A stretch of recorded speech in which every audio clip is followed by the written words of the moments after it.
When the first men began to leave records of their existence, long before the first cities, organized kingdoms, or even formal writing, stories were already circulating about overwhelming destruction. Civilizations from different continents, separated by oceans and eras, orally transmitted memories of a flood that covered everything. There are reports among the Mayans, the Babylonians, the Australian Aborigines, and even among Siberian tribes. How could such different people, without any contact with each other, keep such similar memories of the same catastrophe? The answer perhaps lies in the oldest roots of human history, where myths and facts intertwine. At the center of these narratives is a name: Noah. Not as any mythological figure, but as a symbol of a breaking point in history between a condemned world and another starting over from scratch. The flood narrative in the book of Genesis is not just an episode about destruction, but about a selective choice made by the Creator. Not everything was saved. Not everyone received shelter. Not every creature was welcome on the ark. For centuries, interpreters of the Judeo-Christian tradition have pored over this passage, trying to understand what was behind the exclusion of certain forms of life. Why were certain beings deliberately left out? Why do some species, which supposedly inhabited that ancient world, no longer appear? And the most disconcerting thing, were some of them even natural? Popular faith tends to imagine the ark as a kind of floating zoo, bringing together all known animals, from the elephant to the hummingbird. However, the biblical account, when analyzed carefully, shows that there was a meticulous selection, guided by specific criteria. Only pairs of certain species were called. Others were taken in groups, some in greater numbers. But there is also silence. A silence about those who did not board, those who remained outside, those who, according to the text itself, did not find a place in that rescue plan.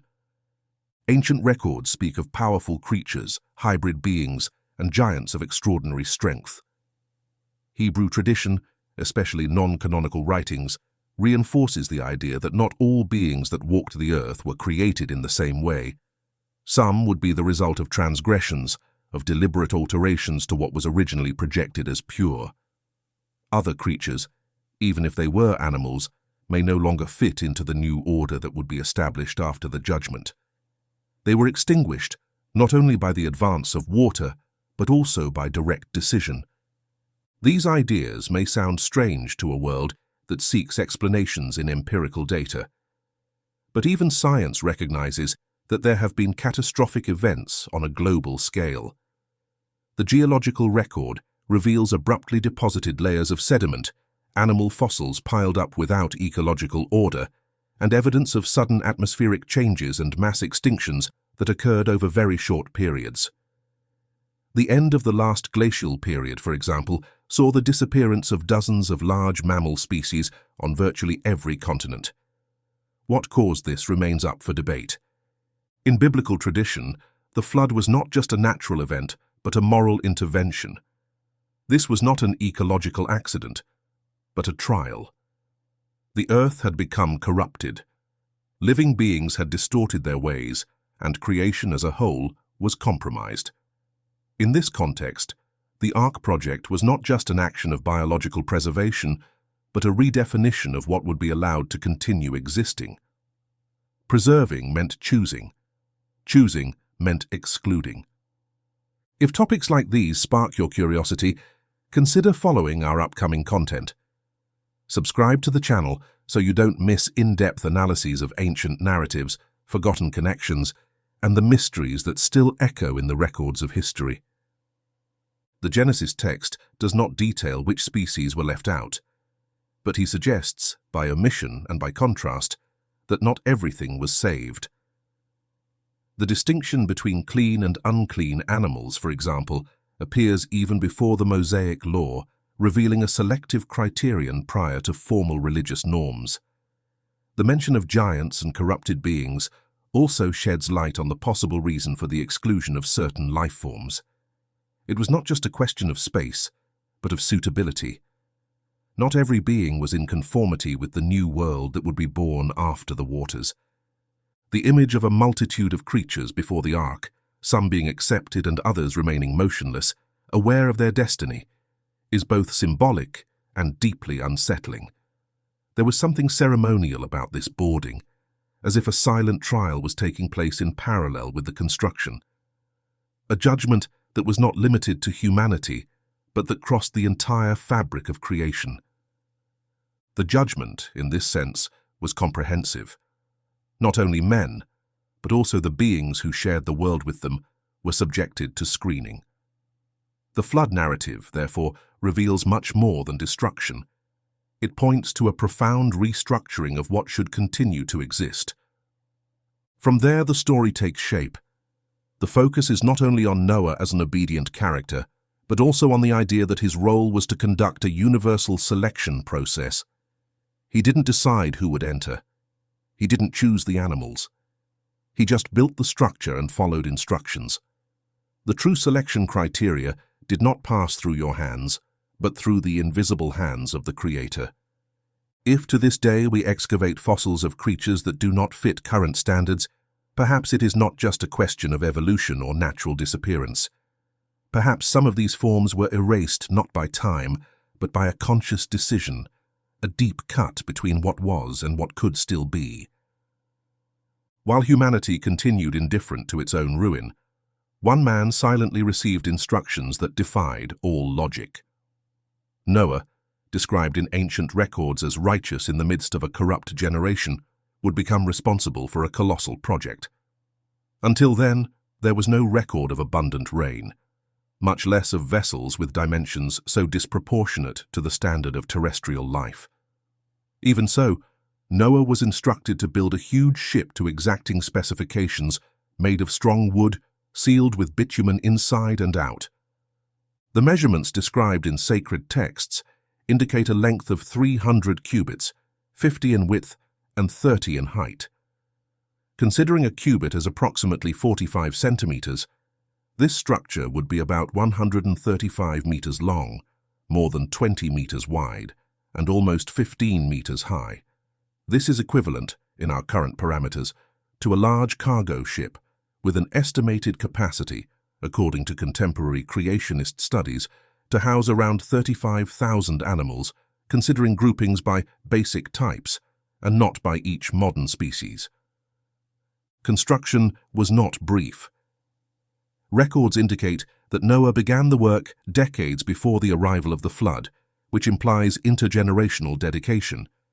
The population around them watched the structure grow without understanding its purpose. Those who lived at that time were far from understanding the imminent judgment. Violence had become commonplace, and human actions were steeped in continuous evil intent. The construction of the ark, therefore, appeared as a sign, a visible warning that something out of the ordinary was about to occur. The wood used, called gopher in Hebrew texts, is subject to varied interpretations. It is not known exactly what its current botanical correspondence would be, but the mention suggests a type of robust wood suitable for shipbuilding. Furthermore, the application of bitumen indicated concern with impermeability, which by old standards represented advanced technical knowledge. Inside the ark, compartments would be organized to house different groups of animals and food. There were no side windows, just an opening at the top, which was probably intended to keep the interior stable and protected from external forces. This internal structure, added to the external design, indicates that the purpose of the ark was not navigation, but resistance. It was not made to cut through the waters, but to withstand the chaos of a submerged world. The vessel had no sails, rudder, or steering capabilities. It was, by definition, a refuge. The ark was also not built to save humanity as a whole. The number of people allowed to enter was restricted: Noah, his wife, his 3 sons, and their wives. 8 people in total. No other names are mentioned. No other families are mentioned. The implicit message is clear. There would be no multiple chances, no room for negotiations. Preservation was a deliberate and surgical act. The animals, in turn, were not brought together by human effort. The text indicates that they came by themselves, guided by something that escaped common perception. They arrived in pairs, in order, as if responding to an inner call implanted by the one who had created them. This order, which contrasted with the social chaos of the time, reinforces the supernatural character of the selection. There was no rushing, no violence, no predators attacking prey. Creatures of opposite nature lined up, obediently, awaiting their moment of entry. The distinction between clean and unclean animals, mentioned at this point in the narrative, anticipates principles that would only be formalized much later in the Mosaic laws. The clean ones would be taken in 7 pairs, the impure just a couple. This differentiation shows that the plan involved more than genetic preservation. There was a liturgical, food, and ecological purpose behind this choice. Some animals would be essential for the sacrifices that would follow the flood. Others would be necessary to guarantee the minimum diversity of fauna, even if in reduced numbers. The task that Noah received was not just that of a carpenter.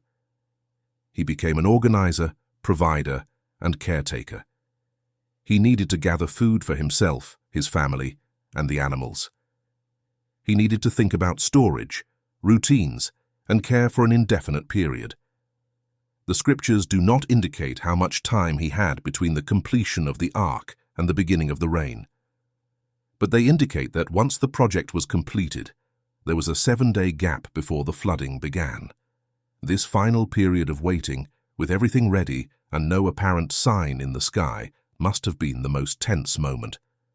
Behind this monumental construction, there was a purpose that went beyond simple survival. The ark was the seed of a new world. Inside it, there were not only animals and humans.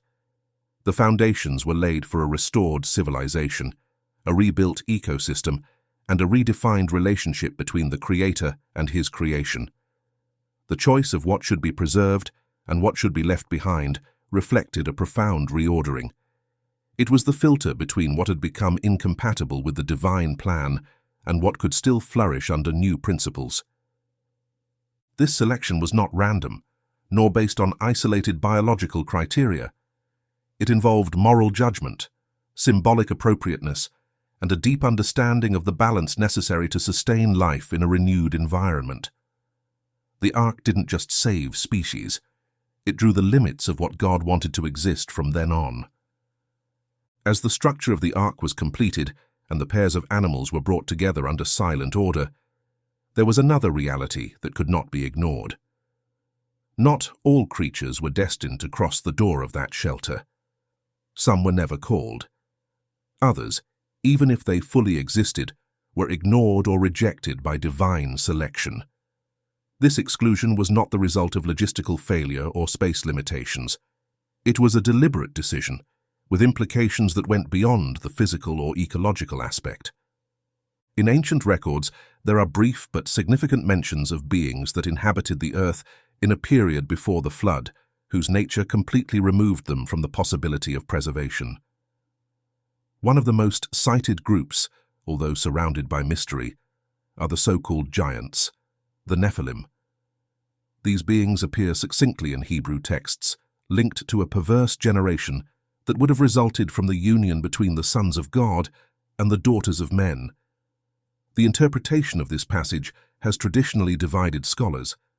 Some maintain that God's children were fallen angels, while others see them as corrupted human bloodlines. What is certain is that the fruit of these unions would have generated creatures with unusual characteristics, of great stature, extraordinary strength, and violent behavior. These figures not only represented the moral degradation of humanity, but also symbolized the alteration of the original design of creation. The emergence of beings that united distinct elements, human, spiritual, and possibly animal, contradicted the limits established for each species. This transgression, which affected the natural order, made these beings incompatible with any plan of continuity. Preserving them would imply keeping a distortion alive. Therefore, they were excluded. The Ark was not built to house what had been generated outside the Creator's parameters. In addition to the Nephilim, there are indirect references to other life forms that inhabited the ancient world, but that did not find a place in the world that would emerge later. The biblical text states that all flesh had corrupted its way on earth. This statement suggests that the deterioration was not limited to humans. It possibly indicates that some animal or hybrid species had also been affected, participating in a reality where the boundaries between categories of life had been crossed. It is at this point that interpretations linked to extra-canonical traditions open up. The Book of Enoch, for example, provides more detailed descriptions of the consequences of the fall of the Watchers, angels who rebelled and taught men practices that altered not only their spirituality, but the structure of nature itself. There is talk of forbidden experiences, of improper combinations between living beings, and of corrupted knowledge that generated aberrations. Although not part of the official canon, this text echoes ideas present in several ancient cultures. The emergence of monsters, hybrids, and disfigured creatures that did not belong to any known category. The exclusion of these entities from the Ark is linked to the very essence of judgment. Saving meant restoring. The new world needed to be cleansed not only morally, but also biologically. Creatures that were born from disorder, corruption, or undue mixing between species would never play a role in rebuilding a balanced environment. Its permanence would be a threat to the stability of the new ecosystem. What was generated by error or perversion should be undone. Another aspect that deserves attention concerns physical and environmental limitations. The Earth, after the flood, would not be the same. Climate change, the reorganization of geography, and the possible modification of atmospheric composition would make the survival of some forms of life unfeasible. Scholars linked to the creationist perspective argue that before the flood there were atmospheric conditions that favored gigantism in several species. High levels of oxygen, different atmospheric pressure, lack of rain, and more uniform temperatures would have allowed the existence of huge reptiles, large insects, and other forms of life that would not adapt to the new configuration of the planet. With the collapse of this environment, the continuity of these creatures would become unsustainable. It would not just be a question of space in the Ark, but of future viability. Preserving these species would be inserting them into a world that would no longer support them. Therefore, a cut was necessary. This criterion, at the same time ecological and spiritual, reinforces the idea that the plan of salvation did not just target life for its own sake, but the possibility of harmonizing life and purpose. Some rabbinic traditions further suggest that certain animals, even natural ones, were left out because of their behavior. Particularly aggressive species, uncontrollable predators, or creatures that would endanger the safety of the other occupants of the Ark were not considered suitable for moving forward. This does not necessarily mean that they were bad in essence, but that, under the new conditions, their presence became incompatible with the project of peaceful coexistence necessary for reconstruction. By excluding certain beings, the Creator did not just eliminate corrupted forms. It established a new basis for the relationship between species, imposing selection criteria that went beyond strength, beauty, or rarity. The question was not what could survive, but what should continue to exist. The deliberate omission of details in the biblical text about which creatures were left out contributes to the strength of the mystery. This absence leaves room for, to this day, questions, hypotheses, and investigations to arise about the fossilized remains of beings that do not fit perfectly into modern classifications. Remains of megafauna, fossils of creatures with no known descendants, and records of body structures not compatible with current forms. All of this raises the suspicion that there is more behind the narrative than what has been preserved. There is also much to understand about what was lost, deliberately, at the hands of the one who led the world back to a new beginning. The silence that preceded the rain seemed to carry more weight than the sound of the coming storm itself. For 7 days, the ark rested intact, already sealed on the outside, while the sky maintained a deceptive calm. The entry of Noah, his family, and pairs of animals marked the end of an era. When the Creator closed the only door of the vessel with his own hands, the separation between what would be preserved and what should perish was definitively established. Nothing else could be changed. The morning the waters began to fall, the transformation was abrupt. The Hebrew text does not just speak of rain, but of a rupture deep within the earth. Fountains of the abyss broke. Heavenly windows opened. This was no ordinary downpour, but a complete collapse of natural systems. Water gushed from below and fell from above, as if all of creation had been mobilized to undo what had been corrupted. The flood, in this sense, was not a local flood or an isolated event. It was a reset action with full scope. For 40 days and 40 nights, the waters did not cease. Covering hills, valleys, and buildings, they submerged everything that had previously marked human presence. Cities disappeared without a trace, forests were torn from their roots, and animals that were not on board fought futilely for high places that would also be swallowed up. As the water rose, the resistance of formidable creatures became useless. Those who trusted in their strength or size were overcome by the constancy of the flood. The Nephilim, who stood out for their grandeur, had no chance of survival. With gigantic bodies, they were perhaps the last to disappear, seeking refuge in the highest mountains. But even that wasn't enough. The flood did not recognize physical hierarchies, nor did it spare extraordinary life forms. The account of universal judgment reveals that mass extinction did not just affect human beings, but everyone who posed a threat to the recreated order. Creatures that had emerged from undue interference, animals deformed by artificial breeding, and species whose aggressiveness compromised the harmony of the new world were eliminated without return. Extinction, in this context, was an active part of the plan. There was no error, excess, or exaggeration. Each being that disappeared was part of a meticulous adjustment. Outside the ark, the scenery quickly turned into a liquid vastness. There were no longer any known territories or family structures. The planet seemed to have returned to the primordial stage described at the beginning of time, when the spirit of the Creator hovered over the waters and everything was about to be formed. Now, however, water was not a promise of birth, but an instrument of judgment. It erased, covered, and buried not only bodies, but also memories, stories, and forms of life that would never be seen again. The ark floated on this newly formed ocean, driven by uncontrollable currents. No direction, no sail, no rudder. It was just a receptacle of hope supported by the word that had ordered its construction. Inside, time dissolved into uncertainty. There was still no indication of how long that confinement would last. Only the continuous noise of the water and the constant rocking of the vessel gave the measure of the destruction outside. Meanwhile, in the submerged depths, a cemetery was forming.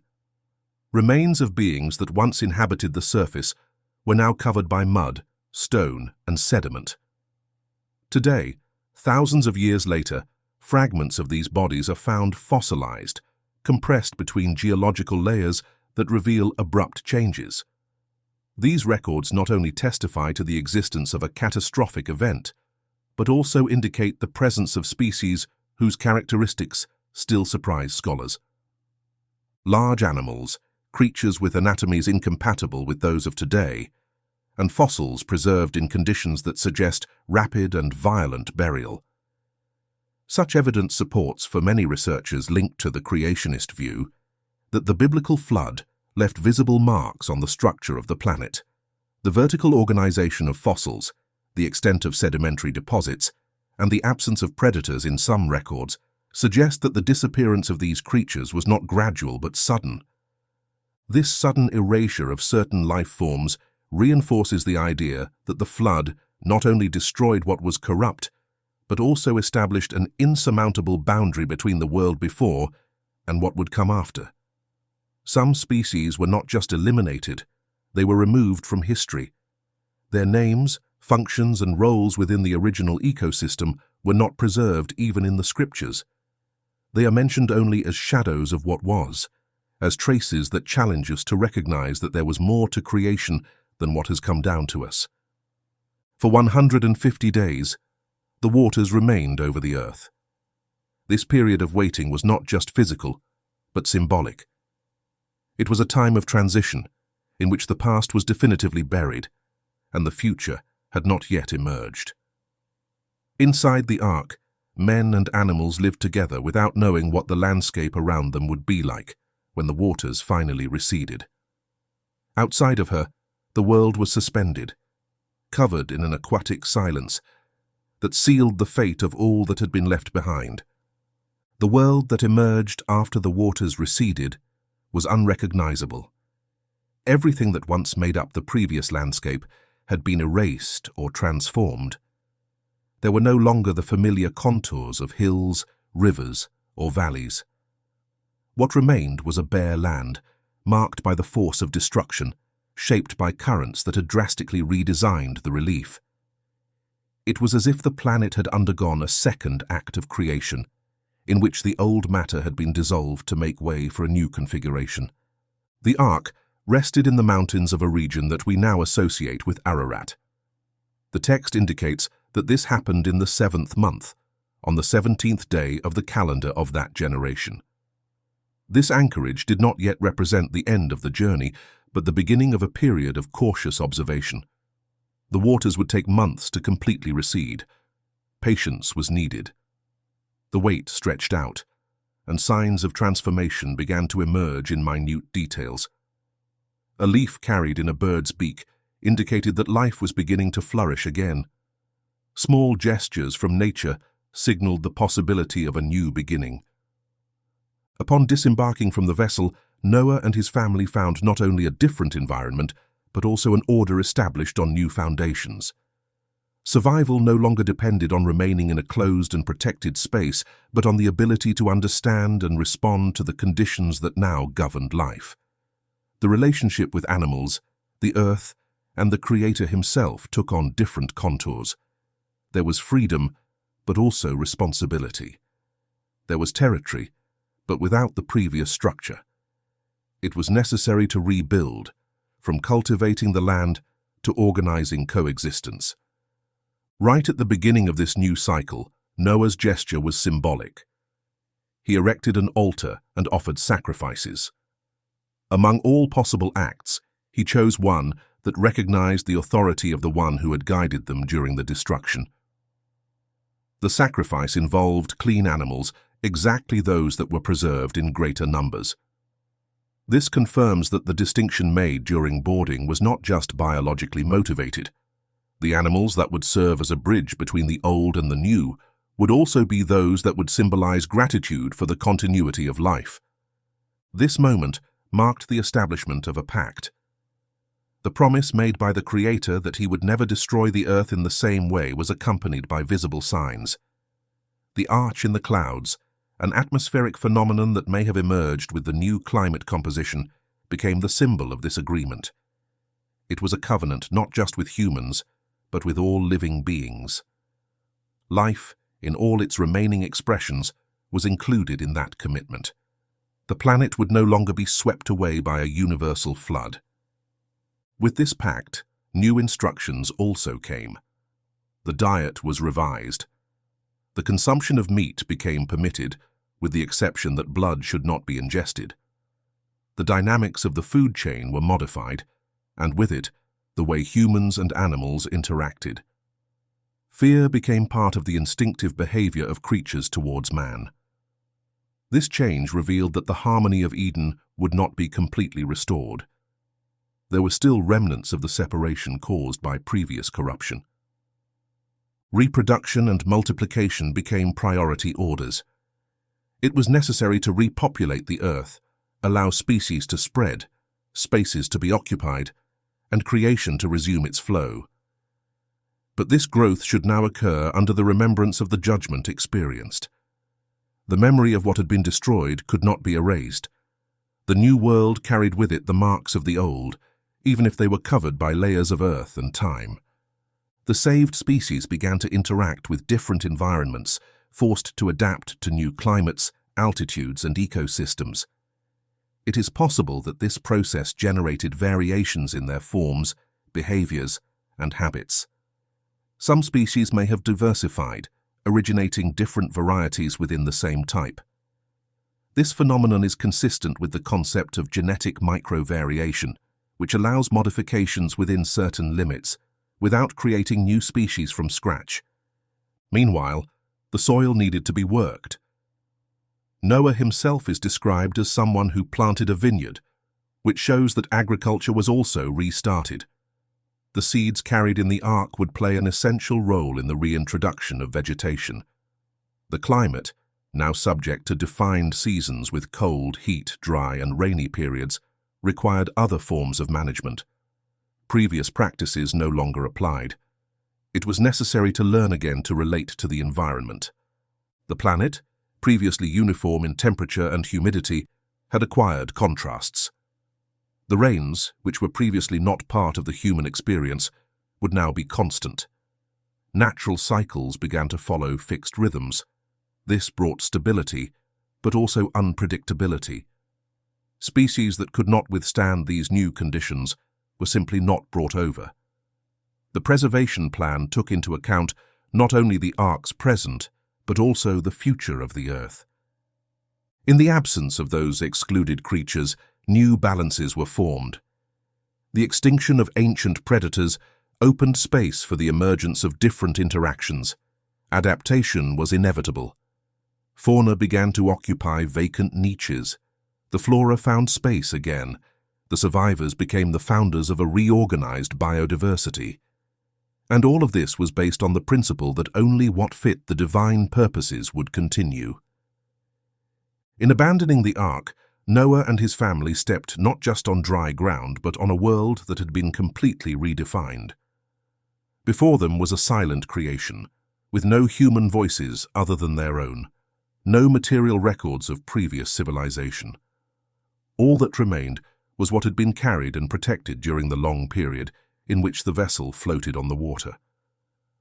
A new story began there, but with the awareness that something great had been removed, not just from the surface, but from the very memory of humanity.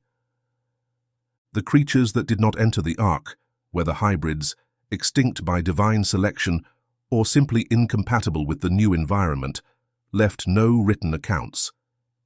Its traces, when found, appear underground, fossilized in layers of rock and sediment, often in places where one would never expect to find signs of life.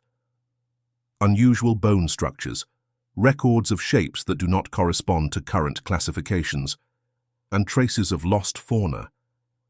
All of this raises questions that still have no definitive answer. Several ancient cultures maintain to this day oral traditions that speak of giants, dragons, deep-sea monsters, or winged beasts. Although in many cases they are treated as legends, these reports, so widely disseminated, can carry fragments of a forgotten reality.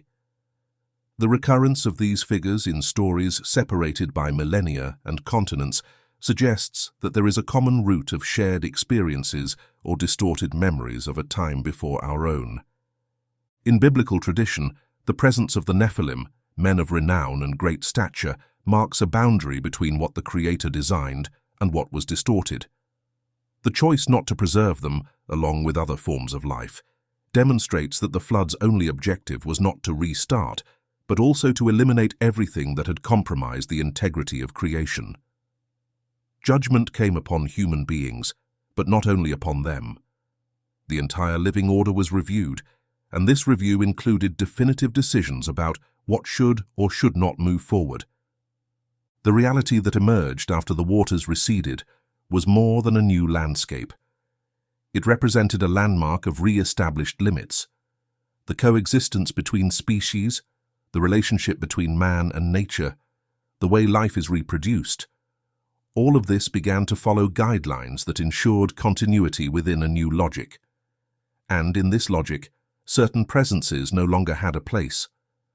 not only because of their physical nature, but also because of what they represented in spiritual, moral, and symbolic terms. The pact established at that time, sealed with a bow in the clouds, not only ensured that total destruction would not happen again, but also marked a transition. The Creator not only preserved, he selected, and that choice shaped the course of life for centuries to come. Man should now remember that survival is not an acquired right, but a concession linked to integrity, obedience, and alignment with the principles that support one's existence. Noah, living for another 350 years after the flood, became the living link between two eras. During this time, he transmitted not only the commandments he had received, but also memories of a previous world. The stories he told his descendants, even though they fragmented over the generations, formed the basis of myths and traditions that crossed continents and centuries. These narratives, passed down through different cultures, may have kept traces of what really happened to those creatures that never walked the earth again. Modern science, with its rigorous methods, continues to find traces of animals that lived in conditions that would seem impossible today. Fossilized remains of giant reptiles, disproportionate insects, and birds with wingspans that would not be supported by the current atmospheric density. Although interpreted within an evolutionary line, such discoveries can also be read in light of a mass extinction caused by a global, violent, and sudden event. An event that not only reconfigured the Earth's surface, but also redefined the flow of life itself. The absence of certain species in the current world is not necessarily due to chance. Some disappeared through natural selection, others due to human influence, but there are those whose extinction seems to have occurred abruptly, definitively, with no room for adaptation. Perhaps because they were not included in the future plan of creation. Perhaps because they represented a link with a past that should no longer be repeated. When contemplating the records left over time, fossils, oral traditions, and written references, we are confronted not only with what was saved, but also with what was intentionally eliminated. The flood narrative, in this sense, is not just an account of destruction. It is a testimony of profound choices, of decisions made to preserve the essence of life, even if that meant abandoning part of what was once part of it. And it is precisely at this point that the impact of the story remains alive.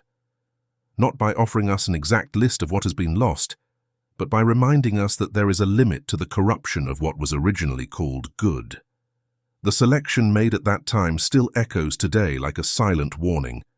Not everything that exists is destined to continue. And the criterion for staying was never quantity, strength, or size, but compatibility with the purpose for which everything was created. If you enjoyed the content and want to support our work so we can continue to bring you more research and in-depth analysis, please consider making a donation of any amount.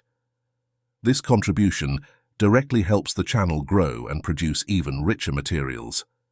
Thank you very much for your support. If this type of approach interests you, there is much more to come. You can subscribe to the channel and turn on notifications to keep up to date with upcoming topics. Leave a like if you found this content relevant, and when you finish here, feel free to check out the next video on the channel.